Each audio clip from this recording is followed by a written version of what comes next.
អូ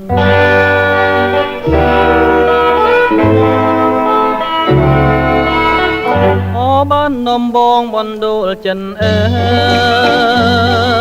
យខ្ញុំសូមលាហើយលាទាំងអាឡ័យតាំងពីខ្លួនខ្ញុំបានឃ្លាតទៅឆ្ងាយខ្វល់ខ្វាយនឹកស្ដាយពុំមានពេលឡាអូបាននំបងកងកម្មវាសនា